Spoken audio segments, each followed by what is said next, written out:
안녕하세요. K-팝의 이야기를 들려드리는 듀라입니다. 최근 유퀴즈에 출연하여 화제가 된 하이브의 의장 방시혁과 JYP의 수장 박진영은 K-팝의 위기와 발전 방향에 대해 이야기했는데요. 특히 방시혁 의장은 다른 인터뷰나 정책 포럼에서 K-팝이 성장하려면 K란 단어가 빠져야 된다고 이야기하기도 했죠. 그러한 시도로 하이브, JYP, SM 등의 대형 기획사에선 해외 현지화 아이돌 그룹을 K-팝의 시스템으로 제작하는 중인데요. JYP의 니쥬와 비처, SM의 NCT 뉴팀, 하이브의 N팀과 미국 현지화 걸그룹 등 K-팝의 시스템으로 탄생된 해외 현지화 아이돌 그룹들이 어떤 반응을 일으키고 있는지 함께 알아볼까요?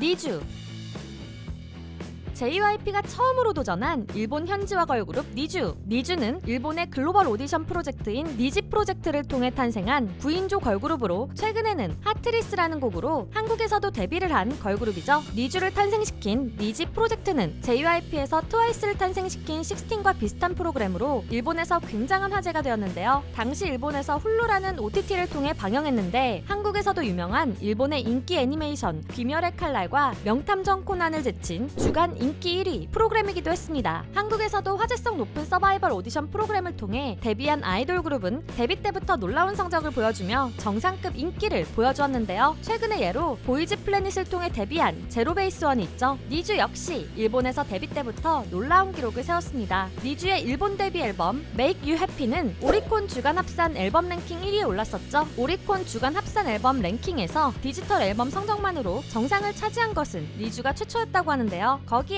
일본 여성 아티스트 최초, 신인 아이돌 그룹 최초로 디지털 앨범, 디지털 싱글, 스트리밍 3개 부문의 주간 차트 1위에 올랐다고 합니다. 2020년 이렇게 놀라운 데뷔를 보여준 니쥬는 작년 말 일본 가수들에게 꿈의 무대라고 불리는 도쿄돔에서 약 10만 관객을 동원하는 일본의 인기 걸그룹이 되었는데요. 니쥬의 놀라운 성공에 힘입어 JYP는 현재 일본 현지 보이그룹을 제작하기 위한 니지 프로젝트 시즌2를 진행 중입니다. 비처 K-팝의 시스템으로 일본 현지화 아이돌 그룹을 성공시킨 JYP는 미국에서도 비슷한 방식으로 현지화 아이돌 그룹 제작을 했는데요. 미국 현지 레이블과 합작하여 제작한 서바이벌 오디션 A2K를 통해 비처를 프리데뷔시켰습니다. 비처를 만든 서바이벌 오디션은 유튜브를 통해서만 방영되었는데요. 매 회차마다 200에서 300만 조회수를 기록하며 놀라운 인기를 보여주었죠. A2K로 탄생한 6인조 미국 걸그룹 비처는 오디션 멤버가 결정된 마지막 회가 방영되자마자 한국 활동을 하지 않았던 니쥬와는 달리 프리데뷔 타이틀곡 YO 유니버스 뮤직비디오를 공개하고 한국 음악방송 뮤직뱅크에 출연하며 깜짝 활동을 보여주었죠. 비처의 YO 유니버스 뮤직비디오는 약 하루 만에 유튜브 월드와이드 뮤직비디오 트렌딩 1위에 오르는 놀라운 화제성을 보여주었습니다. 거기에 YO 유니버스는 미국 빌보드 핫 트렌딩 송즈 파워드 바이 트위터 차트에서 무려 2위에 랭크되며 미국 현지의 관심도 확인할 수 있었는데요. 포브스를 비롯하여 해외의 많은 언론 매체들도 비처를 소개하며 향후 행보에 대한 기대감을 보여주었죠. JYP는 A2K 프로그램과 비처에 대한 많은 관심에 힘입어 E2K와 L2K도 상표권을 등록하며 유럽과 라틴 현지 걸그룹에 도전할 것으로 보입니다.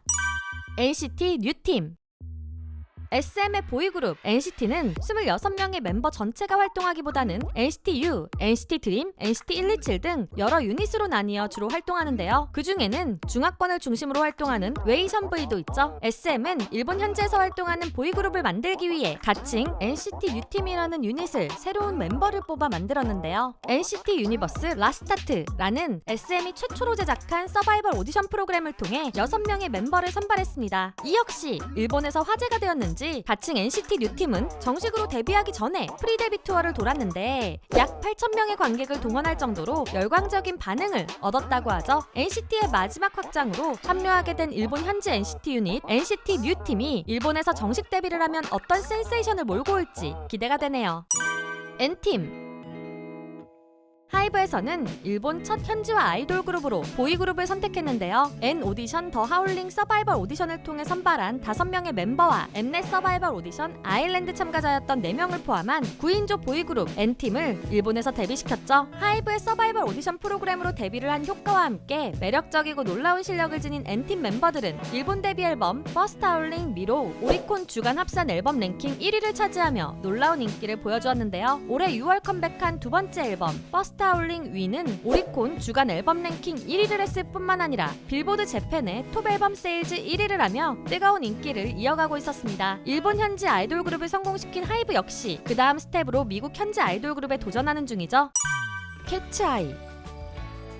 하이브도 JYP처럼 미국에서 서바이벌 오디션 프로그램을 통해 미국 현지 걸그룹을 준비하는 중인데요. 최근 최종 멤버 선발이 끝난 서바이벌 오디션 더 데뷔 드림 아카데미, 이 서바이벌 오디션 프로그램에 오디션 공고가 났을 당시 전 세계 약 12만 명의 재능 있는 인재들이 지원했다고 알려지며 많은 사람들이 깜짝 놀랐는데요. 무려 6,000대 1의 경쟁률을 뚫고 선발된 20명의 참가자들이 더 데뷔 드림 아카데미에서 데뷔를 위한 서바이벌을 시작했습니다. 그리고 얼마 전 최종 6명의 멤버들이 선발되어 캐츠아이라는 이름으로 데뷔를 준비 중인데요. 그 중에는 윤채라는 한국인 참가자도 있죠. 매력적이고 멋진 실력을 갖춘 최종 선발 멤버들이 어떤 모습으로 데뷔를 하게 될지 많은 K-팝 팬들이 기대하며 기다리는 중입니다. 대형 기획사 외에도 여러 한국의 기획사들은 K-팝 연습생 트레이닝 시스템을 통해 현지 보이그룹을 데뷔시켰는데요. CJ ENM은 엠넷이 성공시킨 아이돌 서바이벌 오디션 프로듀스 시리즈를 일본에서도 성공시키며 인기 보이그룹 JO1과 INI를 탄생시켰죠. FNC 엔터테인먼트는 일본 현지화 걸그룹 프리키를 데뷔시켰고, MLD 엔터테인먼트에서는 필리핀에서 서바이벌 오디션 드림메이커를 통해 7인조 보이그룹 호라이즌을 제작하여 필리핀에서 열광적인 반응을 얻고 있는 중인데요. 호라이즌은 특이하게도 정식 데뷔를 한국에서 하며 음악방송 더쇼에서 1위 후보에 오르기도 했었죠. 이렇게 한국의 많은 기획사들이 K-팝의 시스템을 현지에 적용하여 일본에서는 확실한 성공 사례들을 만들어냈고, 이를 기반으로 세계 음악시장 1위라는 미국에서도 도전 중인데요. 하이브 방시혁 의장의 말처럼 K를 벗어난 K-팝이 글로벌 음악 시장에 어떤 변화를 가져오게 될지 앞으로가 궁금해집니다. 오늘은 K-팝의 시스템을 통해 탄생한 해외 현지 아이돌 그룹들에 대해 알아보았는데요. 재미있으셨나요? 그렇다면 좋아요와 구독, 알림 설정까지 부탁드리고요. K를 벗어난 K-팝에 대한 여러분들의 의견을 댓글로 공유해주세요. 지금까지 여러분들의 가장 가까운 K-팝 친구 두유람이었습니다. 안녕.